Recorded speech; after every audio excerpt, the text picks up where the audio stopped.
لبيك لا شريك لك لبيك إن الحمد والنعمة لك والملك لا شريك لك. الحمد لله الذي أنعمنا بنعمة الإيمان والإسلام، والصلاة والسلام على سيدنا محمد خير الأنام وعلى آله وأصحابه الكرام. أشهد أن لا إله إلا الله الملك القدوس السلام، وأشهد أن سيدنا وحبيبنا محمدا عبده ورسوله صاحب الشرف والاحترام. أما بعد، فيا ضيوف الرحمن، أوصيكم ونفسي بتقوى الله، فقد فاز المتقون. اتقوا الله واعملوا الصالحات واجتنبوا المنكرات، واذكروا الله في أيام معلومات، واشكروا وأكثروا التلبية. لبيك اللهم لبيك، لبيك لا شريك لك لبيك إن الحمد والنعمة لك والملك لا شريك لك. قال الله تعالى: ولله على الناس حج البيت من استطاع إليه سبيلا ومن كفر فإن الله غني عن العالمين. Hadirin Duyufur Rahman yang dimuliakan Allah Subhanahu wa Ta'ala, walhamdulillah summa alhamdulillah, kita yang berada di tanah suci saat ini adalah insan khusus yang ditakdirkan dan dipilih oleh Allah Subhanahu wa Ta'ala dari jutaan umat Islam di dunia untuk dapat melaksanakan ibadah wukuf di Padang Arafah. Kita perlu menyedari dengan sesedar-sedarnya bahawa tidak semua manusia biasa, tidak semua manusia boleh memiliki kesempatan seperti kita saat ini, diberi umur yang panjang dan kesihatan sehingga dapat melaksanakan rukun haji berupa wukuf di Arafah yang merupakan kemuncak ibadah haji tanah suci. Terlebih saat ini kita diberi kesempatan oleh Allah Subhanahu wa Ta'ala untuk menjadi sebahagian dari sejarah yang jarang terjadi, yakni Haji Akbar, di mana ibadah wukuf kita dilaksanakan di hari yang sangat mulia, hari Jumaat. Ini merupakan sebahagian nikmat dari nikmat-nikmat Allah Subhanahu wa Ta'ala yang lainnya yang tidak mampu kita hitung satu persatu. Allah Subhanahu wa Ta'ala berfirman: A'udzu billahi minasyaitonir rajim, wa in ta'uddu ni'matallahi la tuhsuha innallaha laghafurur rahim. Yang bermaksud, jika kamu menghitung nikmat Allah, nescaya kamu tidak akan mampu menghitungnya. Sesungguhnya Allah benar-benar Maha Pengampun lagi Maha Penyayang. Surah An-Nahl ayat 18. Oleh kerananya tiada ungkapan yang pantas kita ucapkan pada kesempatan yang mulia ini selain kalimat Alhamdulillahi Rabbil Alamin. Mudah-mudahan wukuf dan ibadah-ibadah kita lainnya di tanah suci ini diterima oleh Allah Subhanahu wa Ta'ala. Kemudian untuk menyempurnakan momentum mulia ini, mari kita juga menyampaikan selawat dan salam kepada Nabi Muhammad sallallahu alaihi wasallam, sosok manusia paling sempurna yang jangankan kita manusia biasa, Allah dan juga para malaikatnya pun berselawat kepada baginda. Baginda adalah merupakan sosok penyantun dan penyayang yang membawa risalah Allah Subhanahu wa Ta'ala dan menuntun manusia kepada jalan kebenaran yang hakiki. Allah Subhanahu wa Ta'ala berfirman: A'udzu billahi minasyaitonir rajim. Laqad ja'akum rasulun min anfusikum azizun 'alaihi ma 'anittum harisun 'alaikum bil mu'minin raufur rahim. Fa in tawallaw faqul hasbiyallah la ilaha illahu 'alaihi tawakkaltu wa huwa rabbul 'arsyil 'azim. Yang bermaksud, sesungguhnya telah datang kepadamu seorang rasul dari kaummu sendiri, berat terasa olehnya penderitaan yang kamu alami. Dia sangat menginginkan yakni keimanan dan keselamatan bagimu, penyantun dan penyayang terhadap orang-orang yang beriman. Maka jika mereka berpaling yakni daripada keimanan, cukup maka katakanlah, hai Muhammad, cukuplah Allah bagiku, tidak ada Tuhan selain Dia, hanya kepadanya aku bertawakal, dan Dialah Tuhan yang memiliki arsy, yakni singgah sana yang agung. Surah At-Taubah ayat 128 hingga 129. Hadirin Dhuyufur Rahman yang dimuliakan Allah Subhanahu wa taala.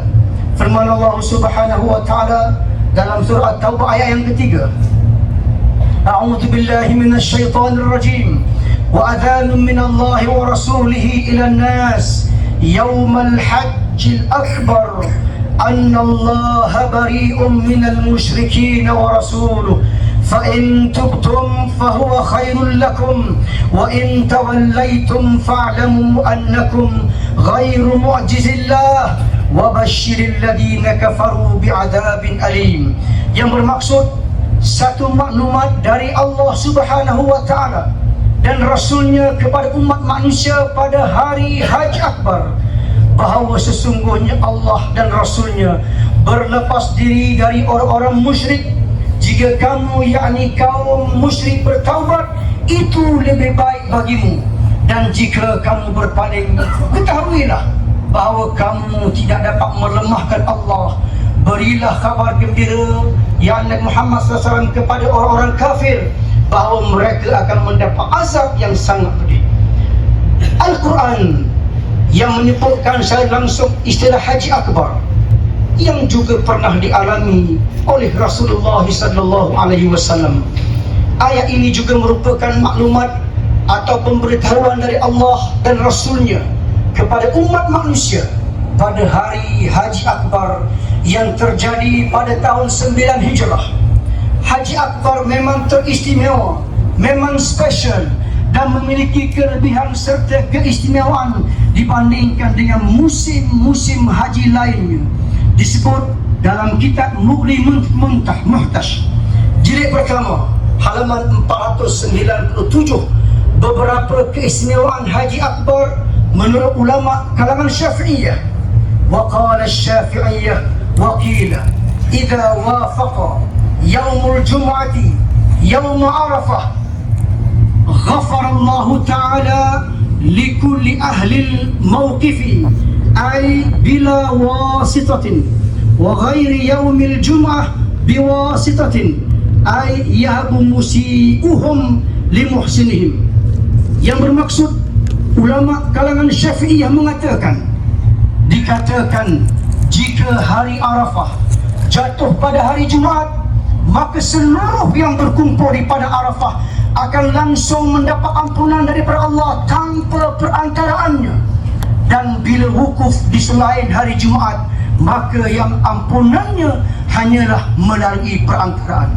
Artinya Allah memberikan keampunan kepada orang-orang yang berdosa yakni yang sedang berwukuf hari ini kerana adanya orang-orang yang baik yang berwukuf tanpa ada perantaraannya. Hadirin Dhuyufur Rahman yang dimuliakan Allah, pada momentum Haji Akbar ini, mari kita renungkan perjalanan kehidupan kita sekaligus mengambil ibrah sebagai modal menghadapi masa depan. Marilah tuan-tuan semua kita bermuhasabah bahawa kehadiran kita ke tanah suci ini berasal dari tanah yang berbeza-beza. Kita disatukan oleh Allah Subhanahu wa taala dalam keragaman bangsa, suku, budaya, bahasa dan banyak perbezaan-perbezaan lain yang merupakan sunnatullah. Kita disatukan dalam Islam rahmatan lil alamin melalui tuntutan syariat menjalankan kewajipan haji tanah suci. Dengan hal ini kita diingatkan betapa pentingnya menjaga persatuan dan kesatuan dalam bingkai ukhuwah Islamiyah, ukhuwah basyariyah dan ukhuwah wataniyah. Allah Subhanahu wa taala berfirman dalam Al-Quranul Karim dalam surah Ali Imran ayat 103, A'udzu billahi minasy syaithanir rajim. Wa'tasimu bihablillahi jami'an wa la tafarraqu واذكروا نعمة الله عليكم إذ كنتم أعداء فألف بين قلوبكم فأصبحتم بنعمتي إخوانا وكنتم على شفا حفرة من النار فأنقذكم منها كذلك يبين الله لكم آياته لعلكم تهتدون. Yang bermaksud, berpegang teguhlah kamu semuanya pada tali, yakni agama Allah. Janganlah sekali-kali bercerai-berai, dan ingatlah nikmat Allah kepadamu ketika kamu dahulunya bermusuh-musuhan, lalu Allah menyatukan hati-hati kamu sehingga dengan kurniaannya itu kamu menjadi bersaudara. Ingatlah pula ketika itu kamu berada di tepi jurang neraka, lalu Allah menyelamatkan kamu dari sana. Demikianlah Allah menerangkan ayat-ayatnya kepadamu agar kamu mendapat petunjuk. Ahli tafsir menjelaskan bahawa ayat ini turun untuk mengingatkan umat Nabi Muhammad sallallahu alaihi wasallam bahawa dahulunya pada masa jahiliah masyarakat saling bermusuh-musuhan sehingga timbullah perang saudara beratus-ratus tahun lamanya, seperti perang antara kaum Aus dan Khazraj. Maka Allah kemudian mempersatukan hati mereka dengan datangnya Nabi Muhammad sallallahu alaihi wasallam, dan mereka masuk dalam agama Islam dengan berbondong-bondong. Allah telah mencabut dari hati mereka sifat dengki dan memadamkan dari mereka api permusuhan, sehingga jadilah mereka orang-orang yang bersaudara dan saling mencintai menuju kebahagiaan secara bersama. Suasana hati yang lembut dan saling mengedepankan persatuan, mengutamakan persatuan serta persaudaraan menjadi sebuah kenikmatan yang harus dipertahankan dan disyukuri. Dalam ayat lain Allah Subhanahu wa taala berfirman, A'udzu billahi minasyaitonir rajim.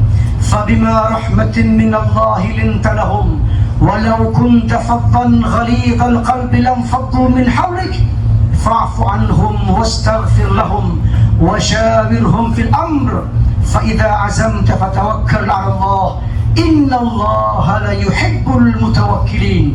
Yang bermaksud, maka berkat rahmat Allah Subhanahu wa taala engkau, yakni Muhammad sallallahu alaihi wasallam, berlaku lemah lembut terhadap mereka. Seandainya engkau bersikap keras dan berhati kasar, tentulah mereka akan menjauhkan diri sekitarmu.